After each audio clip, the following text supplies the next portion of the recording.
Graças a Deus, mais uma semana de bênçãos, uma semana de vitória, uma semana de surpresas agradáveis, de boas notícias. É isso que eu declaro para minha vida e para a sua vida. Você que está aí assistindo essa programação, diga amém. Você sabe qual é o significado? O significado disso? Amém. Que seja feito desta maneira. Está concordado. Assim seja, assim será feito. Amém. Porque para todas quantas são as promessas de Deus, para a sua vida, para a minha vida, nós temos dele o sim e o amém. Então, queridos, para nós vivermos essas promessas, as promessas que Ele tem para nós, depende de nós. Depende da minha atitude diante das situações, diante do que eu vou falar, diante do que eu vou manifestar para as pessoas. Eu tenho que ser a expressão exata de Deus nesta terra. Deus quer se expressar através de nós. Nós precisamos manifestar os dons do Espírito, os frutos do Espírito Santo, entre eles, o quê?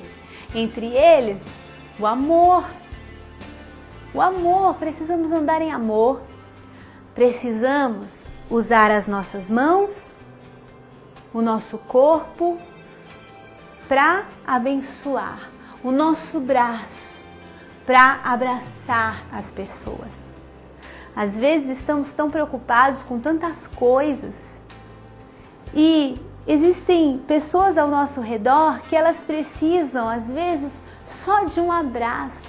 Gente, o que é um abraço? O que é um abraço, querido? Minha amiga, minha irmã, o que é um abraço? Mas nós estamos às vezes tão preocupados com as coisas ao nosso redor. Estamos tão preocupados com o nosso próprio ventre. E olha, querido, o nosso ego tem que morrer. Tem que morrer, porque quando dizemos de fato que não vivemos mais, morremos para nós mesmos, mas Cristo vive em nós, temos então que manifestar isso. Às vezes a gente está tão preocupado com a nossa reputação, não é? Mas olha, eu sou pastor, eu não posso cair aqui de joelho e chorar e derramar lágrimas perto do povo. Querido, não podemos pensar assim. Às vezes estamos preocupados em não descer do salto, sabe? Eu preciso continuar aqui, em cima do salto, não posso perder aqui a minha reputação, que as pessoas pensam de mim. Não, porque isso não fica bom para mim. Eu colocar o meu rosto em terra e clamar a Deus por misericórdia perto das pessoas, não, isso eu não posso fazer porque não cai bem. Olha, nós precisamos tomar cuidado com isso, porque essas coisas passam. Aonde que você tem buscado por fama? Quais são as suas intenções? Quais são as suas motivações? Nós sabemos que Jesus, a palavra de Deus fala que Jesus, ele tinha fama, a fama dele percorria por todos os lugares, mas a fama de Jesus era uma fama para exaltar, para glorificar o seu Pai, Deus, que havia o enviado à terra, que o enviou à terra para curar, para libertar e para salvar a humanidade. A fama de Jesus glorificava o Pai. A fama que nós temos buscado é para glorificar o quê? Quem? Aonde? Como? A nossa fama tem que ser para glorificar ao Senhor. Então, ter fama, que seja porque você é uma mulher de Deus, um homem de Deus, que é porta-voz de Deus, que abençoa com as suas palavras. Mas não fique tão preocupado com com as coisas que vão passar, com as coisas que vão acabar. A palavra de Deus permanece para sempre. O Senhor quer se manifestar através de você. Que você seja um porta-voz de Deus, mas não só através da sua garganta, da sua boca, das suas palavras, mas também, querido. Sabe? Dá um abraço em alguém quando você sentir. Eu mesmo já senti isso. Às vezes a pessoa nem tá ali na igreja, sabe? Não tá nem imaginando, mas eu vou ali, dou um abraço porque eu sinto que o Espírito Santo mandou. Ele disse, eu sinto da parte de Deus para abraçar essa pessoa. Essa pessoa começa a chorar. E o que ela tá precisando naquela hora é apenas de um abraço. Mas nós muitas vezes estamos preocupados com a nossa reputação. Não, são as pessoas que têm que vir até a mim. Não sou eu que tenho que ir até elas. Vamos andar como Jesus andou de fato? Jesus ia até as pessoas. E nós temos um exemplo aqui em João, no capítulo 5, aonde a partir do versículo 2 diz: ali existia um tanque que tinha 5 entradas e que ficava perto do portão das ovelhas. Em hebraico, esse tanque se chama Betesda. Perto das entradas estavam deitados muitos doentes, cegos, aleijados, paralíticos. Eles esperavam o movimento da água, porque de vez em quando um anjo do Senhor descia e agitava a água. O primeiro doente que entrava no tanque, depois disso, sarava de qualquer doença. Então veja que existia ali um tanque, chamado tanque de Betesda, aonde, quando o anjo descia e movimentava as águas, o primeiro doente que fosse colocado ali, que entrasse, se ele pudesse, se tivesse como entrar, ou mesmo colocado por outras pessoas, ele sarava de qualquer doença, de qualquer enfermidade. Mas aí começa, a partir do versículo 5, a falar de um certo homem. Entre eles, entre aqueles doentes, havia um homem que fazia 38 anos que estava doente. 38 anos, querido. Ele era paralítico.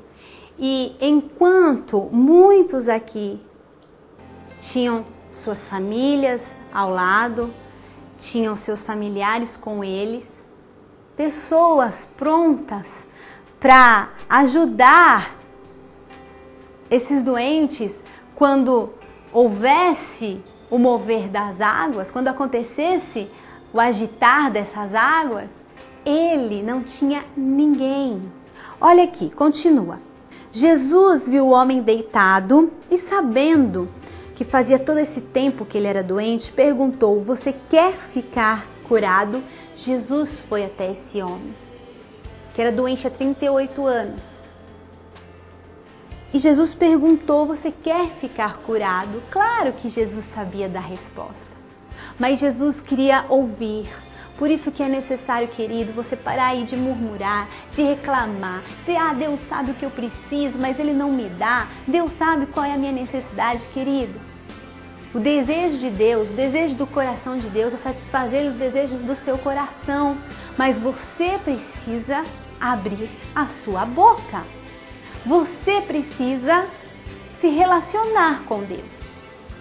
Eu e meu esposo, ele sabe só de olhar, ele sabe só de olhar para mim, de me ver, o que eu estou pensando, o que eu quero naquele momento. Mas quantas foram as vezes que eu precisei falar? Eu precisei dizer, Alex, eu preciso disso, Alex, eu preciso daquilo ali, eu já sabia, mas eu precisei falar. Deus quer que você fale. Não é um monólogo o relacionamento com Deus, é um diálogo, você precisa conversar com Ele, você precisa dizer. Então aqui a palavra do Senhor nos fala que Jesus viu aquele homem e perguntou para ele se ele queria ficar curado. Ele respondeu, olha aqui o que eu disse antes. Senhor, eu não tenho ninguém para me pôr no tanque. Então a gente percebe que enquanto os outros enfermos, os outros doentes, os cegos, os aleijados, paralíticos, aqueles doentes, aquela multidão que estava ali, eles tinham quem o colocassem dentro do tanque. Enquanto eles tinham familiares, eles tinham pessoas ao lado deles. Imagine a dor desse homem. 38 anos. Cadê os seus familiares? Cadê os seus amigos? Cadê os seus parentes? Cadê as pessoas que diziam para ele que estariam ao lado dele quando ele precisasse?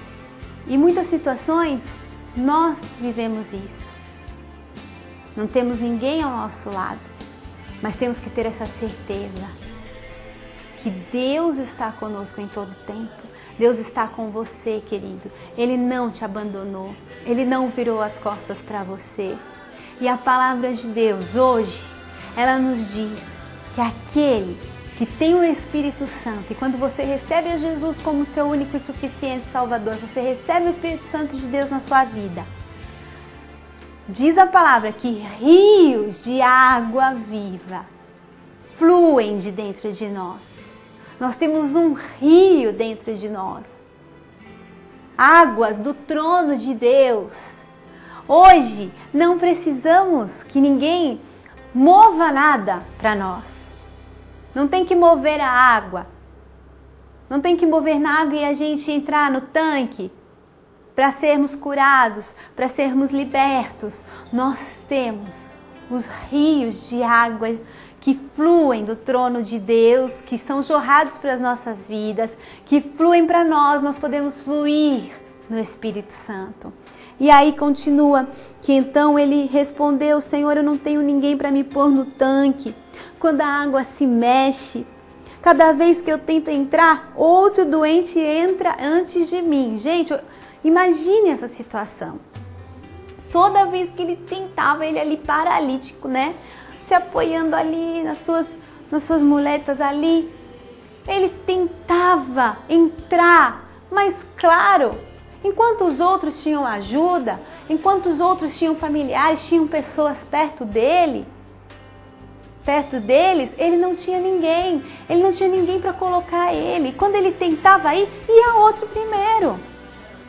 E ele confessou isso aqui, disse para Jesus, e ele nem sabia que ele estava falando com aquele que tinha o poder de curá-lo através de uma palavra.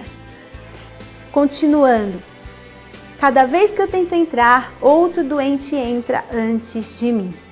Então Jesus disse.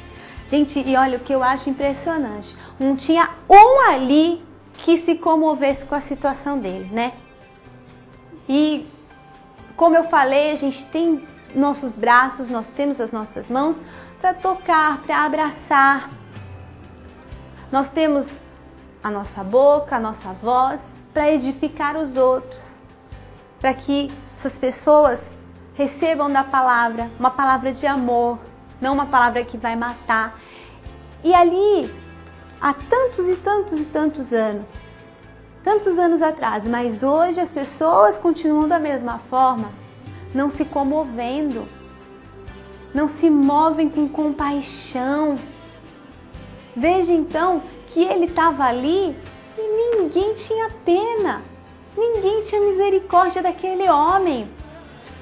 Eu imagino aquela situação, eu vejo, se eu visse aquilo, todo mundo entrando antes dele, todo mundo conseguindo entrar no tanque para ser curado, eu iria ajudá-lo. Ué, é assim que a gente pensa normalmente.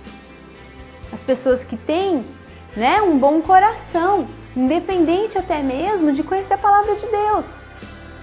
Agora, não tinha um abençoado para ajudar aquele homem? Mas não precisou, ninguém olhou para ele, ninguém deu bola, ninguém quis ajudá-lo. Mas olha aqui então o que aconteceu. Jesus disse: levante-se, pegue a sua cama e ande. Aleluia! Pegue as suas coisas, pegue a sua cama que você está aí deitado há tanto tempo. Tanto tempo ele estava ali esperando por uma oportunidade. Há tanto tempo ele estava esperando alguém para ajudá-lo. Ele não precisou mais nem ficar na fila. Ele não precisou mais esperar o mover das águas. Jesus, naquele momento, liberou essa palavra. Levante-se, pegue a sua cama e ande. No mesmo instante, o homem ficou curado, pegou a cama e começou a andar. Com esta mensagem, eu quero dizer para você que Jesus aqui não tinha morrido na cruz ainda. Quando ele morreu na cruz, ele tomou as nossas dores, as nossas enfermidades. Hoje não precisa ninguém mover as águas para nós, não. Nós temos este rio que flui em nós.